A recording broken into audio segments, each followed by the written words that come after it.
Salut, Détenu Arkham, j'espère en tout cas que vous allez bien, moi ça va très bien, aujourd'hui on se retrouve comme vous l'avez vu, mais il y a un problème. On se retrouve aujourd'hui pour la critique de Justice League, la version 2017, la version Warner Joss Whedon. Vous inquiétez pas, je parlerai un jour de la Zack Snyder Justice League. I had a dream. Attends, je crois que j'ai encore fait une connerie là. On y va? Ce film, c'est la version qu'on a eu au cinéma, hein, une version qui a été massacrée, hein, ce n'est pas la version de Snyder. Malheureusement, on sait dans quel état ce film a été fait, hein, bien sûr, entre Warner qui voulait un film moins sombre, plus coloré, moins dark qu'un Batman v Superman, un Batman v Superman qui niveau box-office avait plutôt marché, mais au niveau critique avait été assez critiqué, et notamment parce qu'en fait les gens avaient même dit que le film était trop sombre. Donc qu'est-ce qu'on a eu? On a eu ça, mais c'est pas le tout, parce qu'en plus Zack Snyder avait perdu sa fille, entre-temps a été éjecté du projet, enfin est parti du projet, et puis Warner a mis un Joss Whedon à la place, et Warner a surtout bien dirigé le film, hein, même si Joss Whedon était là. C'est vrai que sur le papier, Joss Whedon, le mec, il a fait Avengers 1, donc on pouvait se dire, le gars connaît les films de super-héros avec des rassemblements de super-héros, des super-héros qui ont déjà eu leur film précédemment. Enfin, c'est surtout pour Avengers, parce que là, à part Superman qui a eu son film solo et que Batman, on l'a eu dans Batman v Superman, et que Wonder Woman est arrivé aussi dans Batman v Superman, elle a eu aussi son propre film après, réalisé par Patty Jenkins. Il est vrai que quand j'ai vu le film Wonder Woman, je m'étais dit, oula, DC en train de remonter à la porte avec un Suicide Squad qui était très moyen, voire très en dessous de David Ayer. Alors avec le temps, moi je trouve que Suicide Squad en fait c'est devenu peut-être un plaisir coupable pour ma part, mais oui ça reste quand même très moyen. Mais le film Wonder Woman m'a fait voir que DC allait peut-être remonter dans mon estime, enfin que j'allais me dire que ce DCU allait être de qualité, que Justice League allait être monstrueux. Les bandes annonces étaient plutôt cool, même si après on commençait à avoir des bandes annonces avec des musiques un peu plus pop, où je me suis dit ouais, on va voir. On est moins sur un ton sérieux, moins sombre, et puis donc j'achète une place de cinéma et je vais voir le film. Installé donc dans ma salle de cinéma, je découvre ce film, je découvre un Superman. Donc tiens, on va commencer avec Superman, parce que oui, c'est la scène d'introduction. Je vais essayer de faire cette critique en essayant de se dire que la Zack Snyder Justice League n'a pas existé, ce qui ne va pas changer mon avis, hein, loin de là, parce que en fait, le ressenti que j'ai eu maintenant que je l'ai revu, c'est que j'ai l'impression que le film est tellement vide. Maintenant qu'on a la Snyder Cut, maintenant que cette Snyder Cut t'en a mis plein les yeux, parce que c'est le cas, niveau mise en scène, niveau effets spéciaux, niveau scène de combat, explosion, il y en a dans tous les sens, c'est magnifique, voilà, les designs, les graphismes de certaines choses, les boîtes mères par exemple, c'est super beau. Quand tu revois ce film, putain, c'est vide, c'est moche, c'est dégueulasse. Mais ce que je disais, c'est que je vais essayer de faire cette critique sans reparler de la Snyder Cut, donc c'est comme si j'étais sorti de la salle de ciné, donc on va essayer de faire comme ça. Comme je l'ai dit, ça va pas changer mon avis, hein, parce que j'avais détesté le film à l'époque et c'est toujours le cas, c'est peut-être encore plus le cas maintenant, parce que c'est vrai que quand t'as vu la vraie version, enfin bref. On commence donc avec un Superman. Superman est interrogé par des enfants. Sur le moment en fait, c'est vrai que le film est tellement coloré, tellement plus optimiste, que en fait, même le Superman de Cavill, ce qui est assez drôle, c'est qu'il se rapproche même plus du Superman un peu des comics ou des dessins animés, un Superman bien plus souriant, bien plus positif, et c'est assez drôle.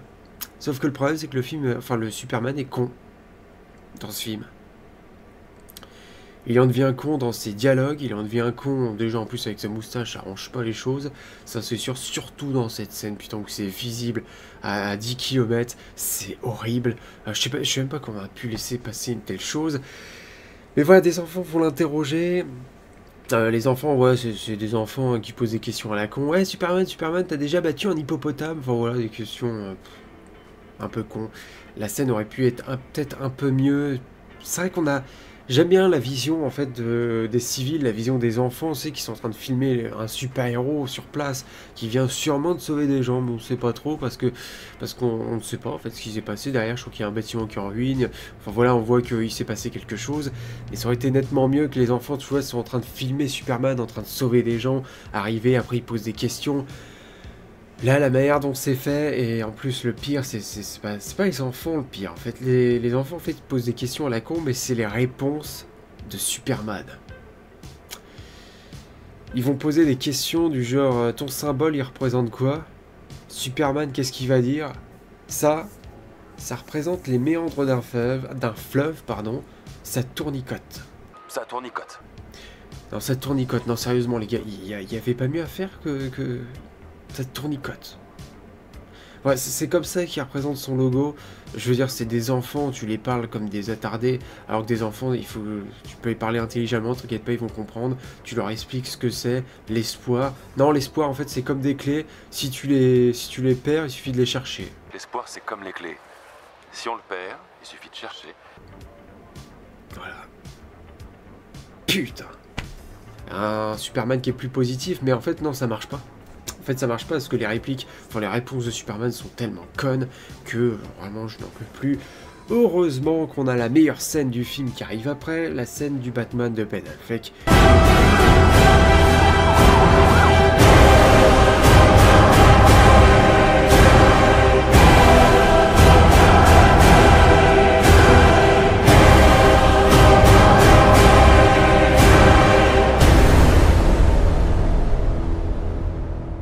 Un Batman dans Gotham qui est magnifique, des buildings derrière qui sont grands, qui sont imposants, un Gotham de nuit, un Batman qui est comme une goule sur un immeuble, qui est en train de scruter, enfin de surveiller le voleur là qui compte voler quelque chose, et là Batman va agir, va arriver sur lui, voilà, on va avoir une scène de combat, il va le désarmer, bon le voleur est pas très doué non plus, mais voilà, on a une scène qui est magnifique, Batman qui arrive sur un château d'eau, et puis après, bah, t'as un paradémon qui va surgir, et là on a Batman qui s'accroche au paradémon, qui passe entre des buildings, Gotham est imposante et magnifique, on a l'impression de retrouver un peu les jeux Arkham sur l'aspect, l'esthétique, on va dire, avec les enseignes, tu sais, les néons un peu partout.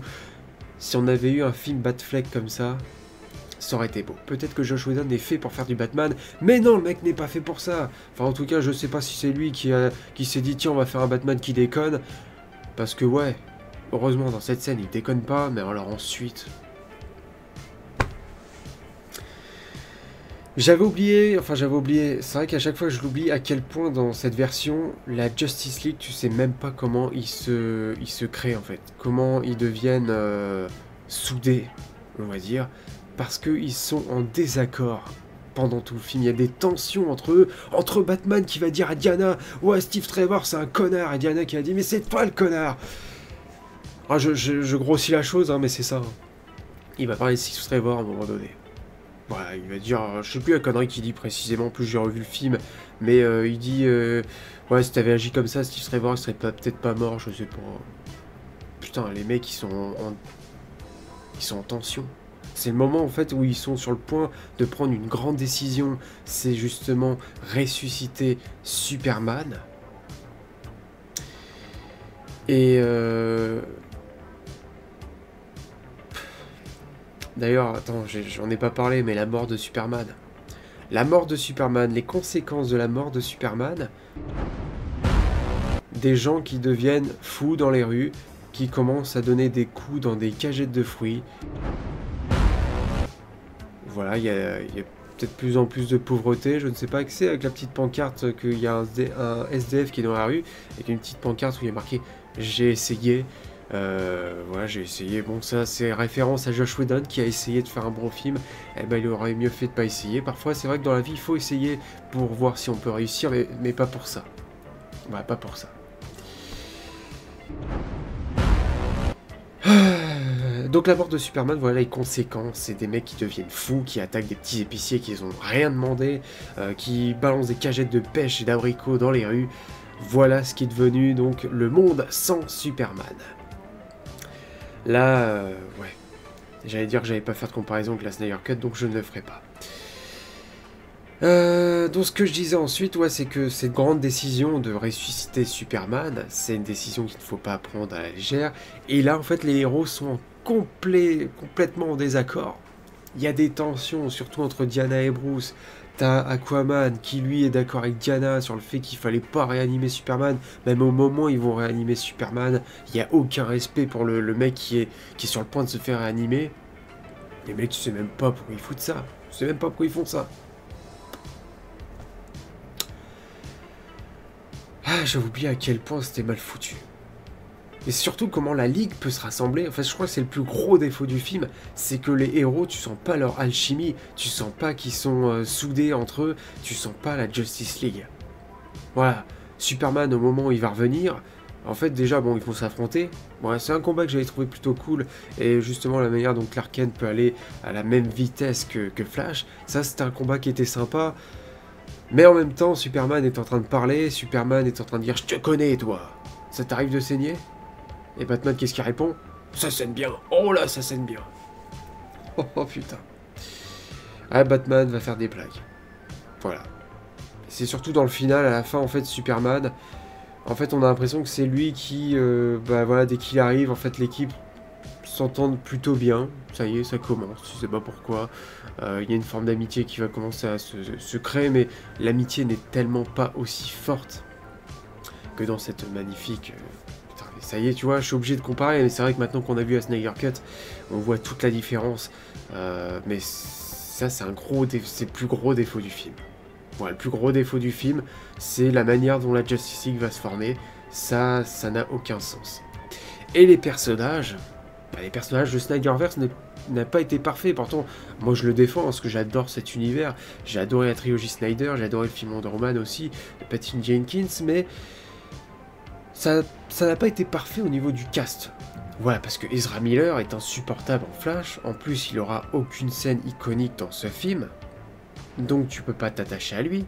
Le moment où il doit aller sauver des civils, c'est Batman qui le force, qui arrête pas de lui dire « Sauve au moins une personne. Allez, sauve juste une personne. » Il sauve, il revient, il sauve, il revient. Mais c'est pas... Encore une fois, putain, c'est dur, hein, mais c'est pas comme la Snyder Cut, hein, bien sûr. Il n'a aucune scène mémorable, aucune scène iconique, tu peux pas t'attacher au perso. Le mec est dans une espèce de cave où il écoute de la K-pop, où soit il va aller le recruter.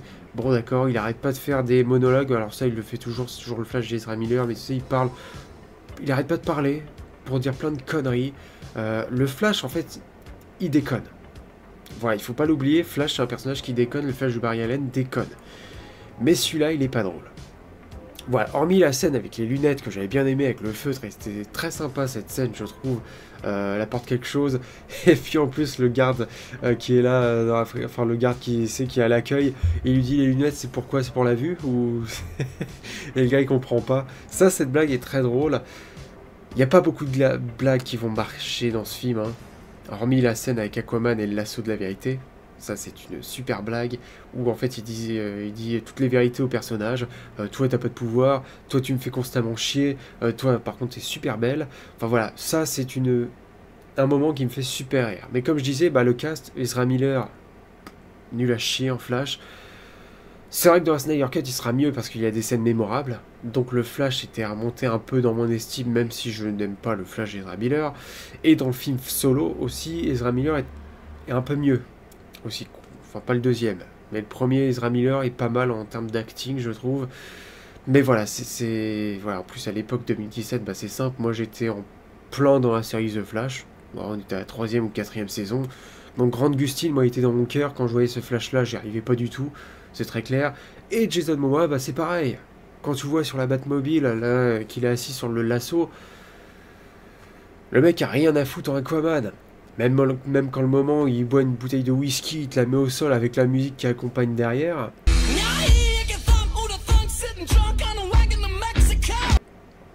Sur le moment, j'aime bien cette scène, hein, mais c'est pas Aquaman. C'est vrai que sur le moment, là, tu vois Lobo. J'ai très hâte de le voir en Lobo, et je pense que là, c'est un cast parfait. De toute façon, pour l'instant, James Gunn, en termes de casting, il est très bon. Sur les Green Lantern, j'hésite encore à part le Green Lantern de Jon Stewart où je trouve que le cast est parfait, mais après c'est vrai que les autres acteurs ils sont un peu vieux, mais je pense qu'ils vont être très bons en vieux Green Lantern d'Al Jordan, on va dire. C'est Kyle Chandler, je crois. Ouais, pourquoi pas. Et puis il y a l'acteur aussi qui est dans Banshee qui va jouer Sinestro. Voilà, les acteurs sont un peu vieux, mais à mon avis, peut-être qu'ils vont faire du bon taf. Ouais, en termes de cast, en tout cas, il est très bon. C'est vrai que côté Snyder, Ray Fisher en Cyborg, ah, il est super. Ah non, c'est pas dans cette version-là. Dans cette version-là, il n'a aucun développement. Le personnage n'est pas du tout attachant, il est fermé. En fait, tu sais pas pourquoi, tu connais pas son origin story, tu sais pas... Voilà, à un moment donné, tu vois des photos, on te fait comprendre évidemment que sa mère est morte, bien sûr. Silas. Silas, aucun développement. Zéro développement. Voilà, le personnage n'est pas... n'aura aucune utilité dans ce film. C'est pour ça que ça fait bizarre de revoir ce film après la Snyder Cut, je vous assure, parce que Silas, dans la Snyder Cut, bah, il fait enfin quelque chose d'utile. Quelque chose qui n'est pas fait dans ce film. Voilà, on a une scène qui est pas mal, avec les Amazones. Voilà, je vais faire une transition, parce que vous allez voir que ça va bien servir pour l'argument que je vais dire pour la suite, avec cette fameuse scène où la boîte mère est restée sur une bagnole. Mais je veux dire, la scène avec les Amazones, sur Themyscira. D'ailleurs, au niveau de la colorimétrie, c'est vrai que le fait que ça soit plus coloré, pour Themyscira, c'est bien mieux. C'est bien mieux que justement dans la Snyder Cut où tout est sombre. Pour Themyscira, ça rappelle la Themyscira donc de Wonder Woman, parce que la colorimétrie c'est bien plus coloré, c'est bien mieux pour Themyscira. Et c'est là qu'on voit donc Steppenwolf pour la première fois. Il va arriver. Alors tu vas voir son design. Moi j'ai toujours trouvé dégueulasse hein, ce Steppenwolf. En fait, il est pas marquant en fait son design, ça fait un peu chevalier, mais en fait on a l'impression de voir un personnage de PS2. Voilà, même au niveau du casque, tu vois, même au niveau le rendu de la matière de son casque, quand tu le vois, en fait, vraiment, tu as l'impression de voir un personnage de jeu vidéo. C'est simple, il a des répliques, nul à chier. Pendant tout le film, il arrête pas de parler pour dire des trucs, nul à chier. Amazon, je savais que c'était vous, enfin, des trucs comme ça, ou tellement primaires, non, il dit qu'ils sont primaires. Voilà, il est en train de tenir une bombe. Voilà, enfin, toutes les répliques, avec le temps, ça viendra, tu vois, toutes des répliques, voilà, quoi.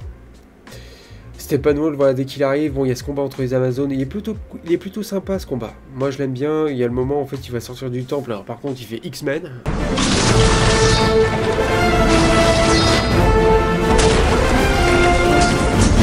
Voilà, il fait une croix sur le mur, hop, il sort.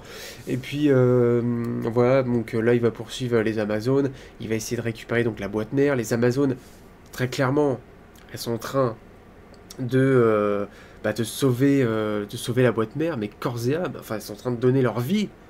Voilà, elles sont en train de tout donner pour sauver la boîte mère.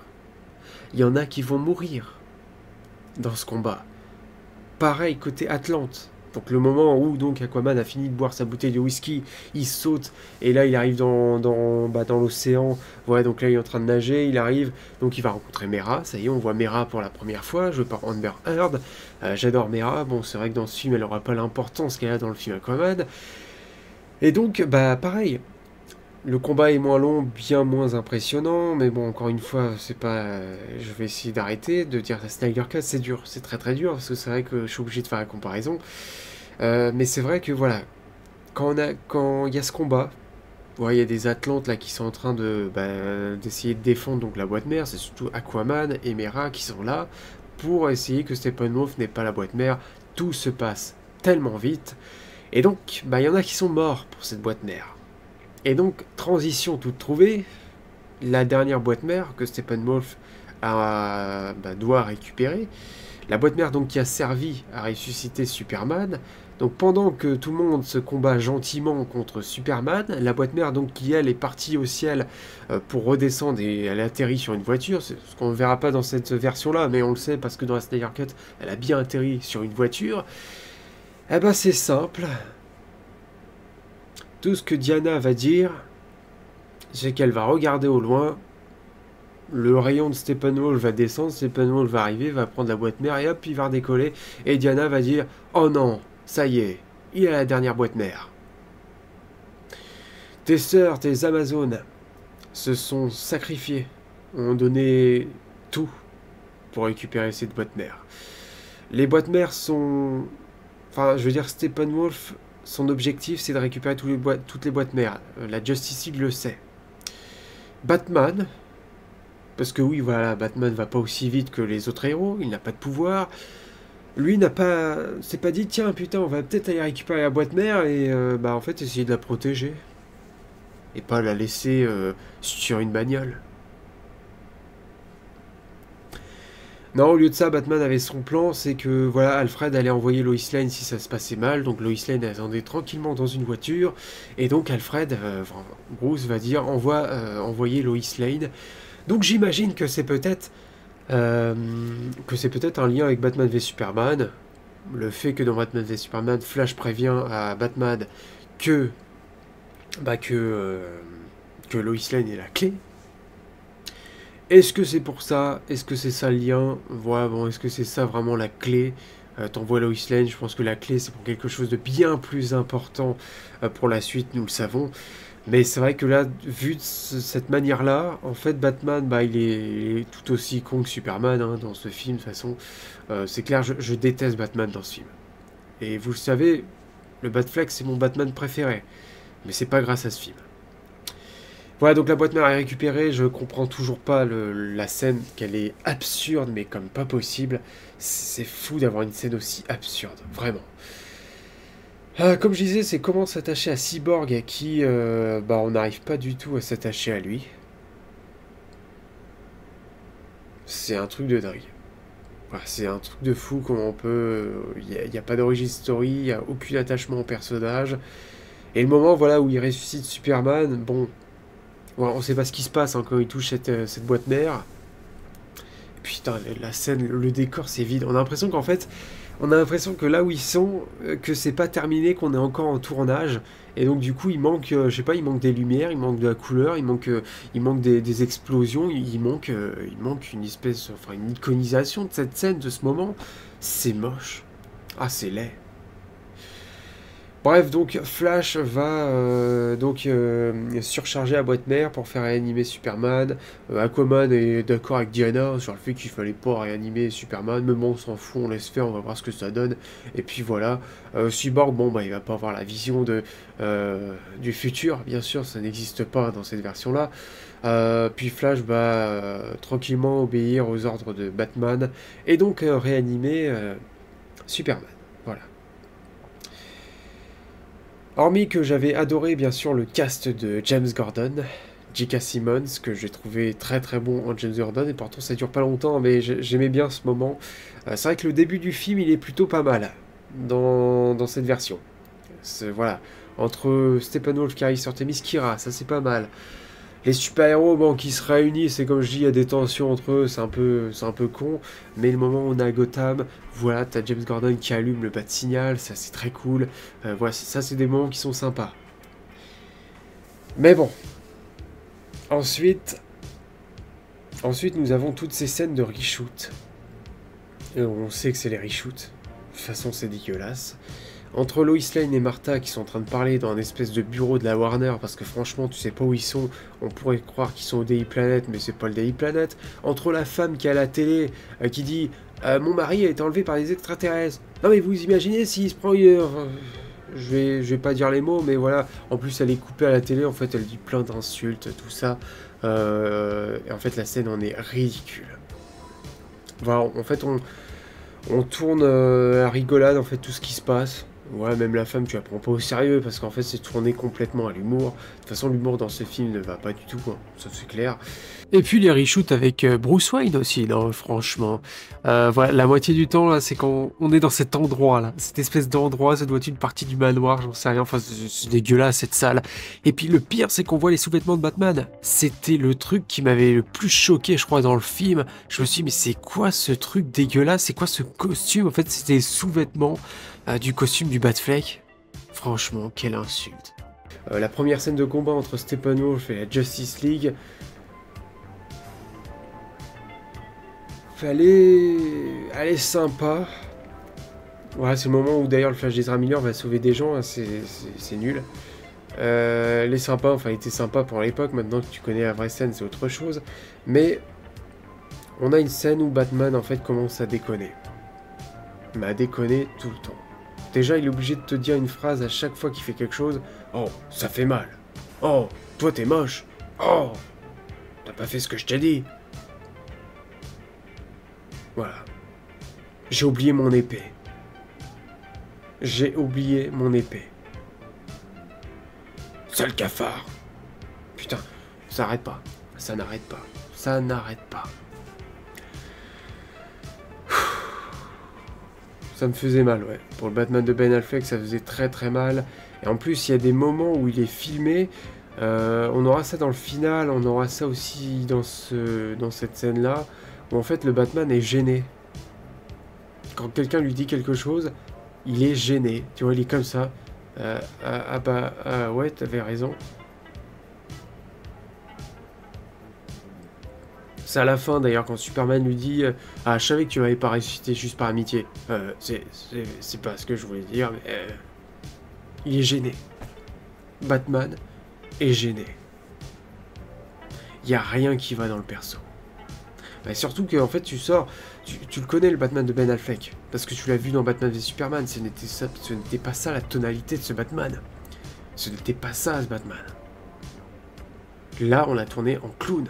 C'est pas le tout.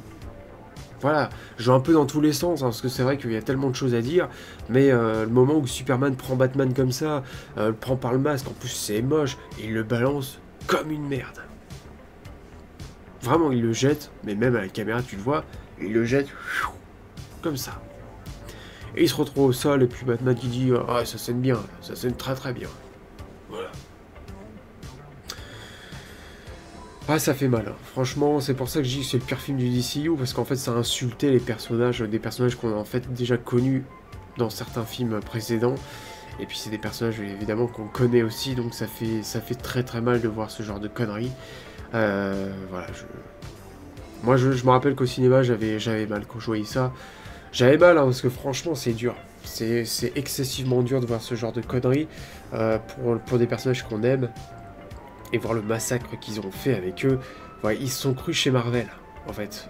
Voilà, chez Marvel, tu peux faire ce genre d'humour avec Iron Man, avec Captain America. Alors moi, je déteste ce genre d'humour, même si je trouve qu'ils l'ont plutôt bien géré avec Iron Man et Captain America, l'humour.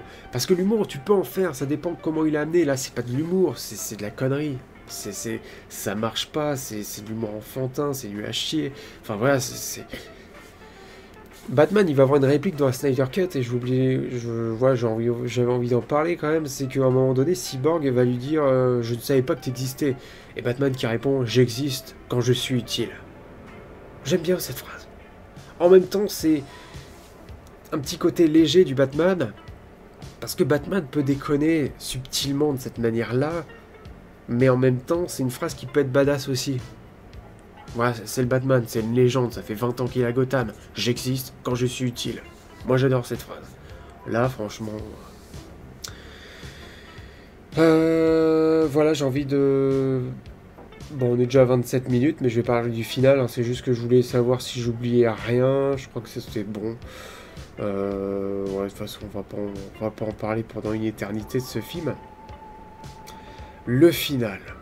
Alors déjà, Steppenwolf, la manière dont il récupère toutes les boîtes mères, c'est déstabilisant quand même. C'est rapide, c'est très très rapide, sans la moindre difficulté. On n'a pas de Silas qui va aller se sacrifier, bien sûr. Ça, je le répète encore, j'essaie d'insister là-dessus, c'est vrai que c'est cette scène. Enfin bref, le final. Alors déjà, le bastion de Steppenwolf, on le sait, de toute façon, voilà, on sait où ça se trouve, donc c'est dans cette ville. Une ville infectée. Voilà, une ville qui a été irradiée par la radiation, quoi. Il y a eu une explosion nucléaire sûrement dans cette ville. C'est comme Tchernobyl, c'est la même chose. Donc, en fait, dans cette ville contaminée, nous avons des civils. Hormis que le fait que j'adore dans les films de super-héros qu'on ait des civils en danger, là, ils n'ont rien à foutre là. Voilà. Et en plus, je trouve qu'ils sont... voilà, le fait de présenter donc cette famille qui habite dans un espèce de logement là de 15 mètres carrés au milieu de la ville. Il y a aussi d'autres civils hein, qui habitent apparemment dans les immeubles, parce que ces civils-là, on ne les voit pas. On voit juste cette famille-là. Le fait qu'il y ait des civils dans une ville contaminée, là, il y a un problème. Mais bon, Aquaman va avoir la merveilleuse phrase de dire... Comment ça... Enfin, il y a déjà, je sais plus qui va dire la phrase... Comment on peut vivre dans cet endroit-là, comment des gens peuvent vivre dans cet endroit-là, et Aquaman il va dire, ça c'est sûrement des gens qui ont été exclus de partout et que personne veut d'eux. Bah ok. Eh bah ok, bah écoute, moi si personne veut de moi, j'irai dans une ville contaminée, parce qu'à mon avis, il n'y a que ici où je peux vivre. Voilà, bon bah. écoute, ok, tant mieux. Donc finale donc contre les paradémons, donc les paradémons je vous l'ai peut-être pas dit, mais en fait ils sentent la peur, donc ça va avoir toute son importance. D'ailleurs des paradémons qui explosent, et quand ils explosent, bah, ça représente les boîtes mères sur un mur. On a les boîtes mères qui apparaissent aussi dans le village d'Arthur, voilà, donc les boîtes mères sont utilisées un peu partout. La vision, voilà, c'est ça que je voulais parler, la vision, donc ce fameux passé, ce qui s'est passé avec les dieux, avec les Atlantes, avec les Amazones, avec des Green Lanterns, voilà, le combat qu'il y a eu contre Steppenwolf, et ben c'est Steppenwolf. La fin des mondes. C'est lui. La scène dure pas assez longtemps, même si je la trouvais cool hein, pour l'époque, même si maintenant on connaît la vraie scène, et c'est vrai que ça a une autre gueule quand même. Mais voilà, Steppenwolf en fait était représenté comme ça, on ne parle pas du tout de Darkseid, on le prononce juste une seule fois dans le film. Et le fait que voilà, en plus Steppenwolf il est dégueulasse, il est oubliable. Bon, en fait le problème du méchant c'est que il n'a pas Darkseid derrière. C'est ça la puissance du Steppenwolf dans la Snyder Cut, hormis qu'il soit imposant, qu'il soit violent, c'est qu'en fait, derrière, il a sa rédemption. Il y a aussi l'équation d'Antivie. Et il y a Darkseid. Il répond à quelqu'un. Ouais, il y a une menace qui est derrière. Donc enfin, ça donne plus d'importance aux méchants. Et là, c'est pas le cas. Ouais, on prononce Darkseid une seule fois. Mais en fait, Steppenwolf, lui, il obéit à un maître, c'est mère. Ouais, il appelle les boîtes mères, mère. Ouais, il s'implore devant les boîtes mères. C'est tout ce qu'il fait. Et donc cette scène finale qui est en plus dégueulasse, mais c'est moche, c'est immonde, immonde, immonde. La centrale nucléaire, c'est qu'au moment où en fait je crois que c'est le moment où il met la première boîte mère, d'un coup t'as des trucs qui sortent, ouais, de la centrale. Là ça arrive partout, ça arrive sur les immeubles. Oh les fonds verts, oh les fonds verts, oh putain que c'est moche, c'est dégueulasse. Mais la scène finale, enfin le combat final, ça sera pareil. Hein. C'est vide, c'est moche. Ça se passe en fait dans cette centrale où on a ce ciel rouge. Alors moi je suis pas fan. Voilà, je suis pas du tout fan du ciel rouge. Je préfère largement dans la Snyder Cut où c'est plus sombre. Le ciel rouge, ça rend quelque chose de moche en plus sur les personnages. Enfin je trouve ça dégueulasse. Voilà, je trouve ça immonde. Et donc Superman. Ah oui, Superman, je vous l'ai pas dit, hein, Clark Kent donc a revu sa Lois Lane. Lois Lane, ils sont revenus à la ferme de Smallville. Et là, Lois Lane dit à Superman, tu sens bon. Et Clark va répondre, c'était pas le cas avant.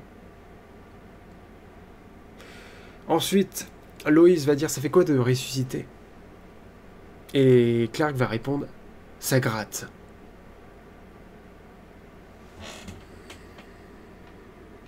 Ça gratte. Voilà, ça c'est la phrase qui m'a le plus marqué dans ce putain de film, parce que là je me suis dit, mais ils sont allés où les mecs? Ils sont allés où les mecs pour pondre un truc pareil? Surtout que c'est... Toi, je me rappelle pas de... Parce que bon, ça fait longtemps quand même que j'avais vu le film au cinéma, je me rappelle pas la réaction des gens, je pense que personne n'a rigolé. Parce que même quand la blague est amenée, elle aurait pu être drôle, enfin elle aurait pu être drôle, non elle est pas drôle, mais même dans la façon qu'elle est amenée cette blague, c'est pas Clark Kent. Clark dirait jamais une connerie pareille. C'est pour ça, oui, on a un côté Superman plus optimiste, plus positif, mais non, c'est pas le Superman de Cavill, et non, ce Superman est complètement con. C'est pas le tout. Parce que la fin, il vous embête, le vilain monsieur, et puis Superman, il arrive. Voilà, donc en plus, c'est vrai que là, quand il utilise son super souffle, bah, ça n'a rien à voir avec la Snyder Cut, hein, c'est pas aussi imposant que dans cette Snyder Cut. Superman qui arrive, qui défonce Steppenwolf. En plus, il a son costume normal, hein, c'est ce costume rouge et bleu, c'est pas le costume noir. J'ai rien contre ce costume, même s'il est un peu différent de Man of Steel. Je crois que le logo est un peu plus petit. Voilà, puis ah bah c'est pas pareil, ça c'est sûr. Et Superman se comporte comme un Buzz l'éclair. Je suis Buzz l'éclair, ranger de l'espace, protection universelle. Mon vaisseau s'est écrasé ici par erreur. Enfin, dans Toy Story, c'est génial. Mais là, ça va être ça. Civilians. There's too many of them.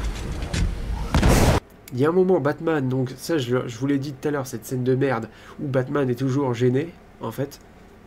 Et donc, bah, Superman va lui dire, je savais que tu m'avais pas ressuscité pour l'amitié. Et donc Batman est gêné, comme je vous l'ai dit, comme ça, là. C'est pas ça. Et à un moment, Superman, en fait, va entendre des civils en danger. Parce qu'évidemment, ces civils qui habitent dans cette putain de ville contaminée ont toute leur importance. Voilà, déjà d'une, ça va servir à Flash et Superman de faire un combat de qui a la plus grosse. Parce que oui, qui va sauver le plus de personnes, franchement, est-ce que c'est nécessaire? Déjà, Superman, voilà, Batman qui était sur le point de parler, déjà il lui dit un gros ferme ta gueule, limite, c'est limite ça, et il lui dit, attends, je capte des civils en danger, il faut que j'aille les sauver. Il parle comme un putain de Buzz l'éclair.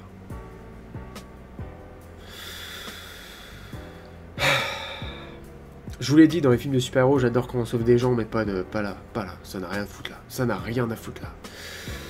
Voilà, en plus le pire c'est qu'il y a un combat contre Steppenwolf, les mecs, Flash et Superman, il y a plus important à faire. Enfin, c'est pas plus important, c'est que oui, il faut aller sauver ces civils, mais en mode, attends, Steppenwolf, va combattre Diana, nous on va aller sauver les civils, on va savoir qui va sauver le plus de civils, et ils ont cru que c'était un putain de jeu, quoi. Donc Flash qui se met derrière la camionnette et hop, il commence à accélérer avec la famille. Et Superman qui passe à côté avec son gros immeuble. Et regarde, c'est moi qui est la plus grosse. Franchement, les gars. Et heureusement, ça va en plus... Heureusement, je dis heureusement. Ça va continuer avec la scène post-crédit que je trouve un peu plus cool quand même. Parce que c'est le fait que Flash et Superman vont s'affronter pour savoir qui va le plus vite. Si cette scène était arrivée après, mais qu'on n'avait pas ce fameux combat de savoir qui va sauver le plus de personnes, j'ai envie de dire pourquoi pas. En plus, c'est pour une scène post-crédit, donc voilà, ça ne coûte rien. Mais bon. Et c'est pas le tout. Le combat donc final, c'est Steppenwolf donc, qui ressent la peur, et les paradémons qui vont s'attaquer à lui. Je n'arrive pas à comprendre. Ils ressentent la peur, mais enfin les paradémons, ils sont du même camp que Steppenwolf. Ils répondent à Steppenwolf, ils répondent, j'imagine, à Darkseid. Même si Steppenwolf échoue, non, les paradémons se retournent contre lui et ils ressentent la peur. Et voilà, donc Steppenwolf est battu. Le casque, en plus de Steppenwolf, revient. Quand tu vois le casque, en fait, tu te demandes comment le casque s'est enlevé de sa tête. Parce que là, on n'est pas sur de l'espèce de nanotechnologie ou d'armure comme le Steppenwolf de Snyder. Là, je sais pas comment le casque a pu s'enlever. Je t'avoue que même scientifiquement, ce n'est pas possible. Enfin, je ne sais pas. Soit on lui a coupé, je sais pas. Non, c'est pas possible, on n'a pas pu lui couper de l'intérieur pour que le casque s'enlève. Franchement, je suis parti loin, mais il y a au bout d'un moment, j'étais en train d'analyser le film sur ses incohérences, sur ses... même ça, c'est... Enfin, bref. Fin du film, les super-héros sont au sol, et Superman est plié de rire. Ah, je suis content de pas mourir, je suis content d'être en vie, ou un truc comme ça. Et Cyborg qui va dire, j'ai mal aux orteils. Oh, oh, oh, oh. Des enfants. Des véritables enfants. Voilà ce que Diana va nous dire sur ses derniers mots. Et donc la Justice League va être là, posée sur la centrale nucléaire. Des jolies fleurs magnifiquement faites en CGI vont arriver partout dans la ville.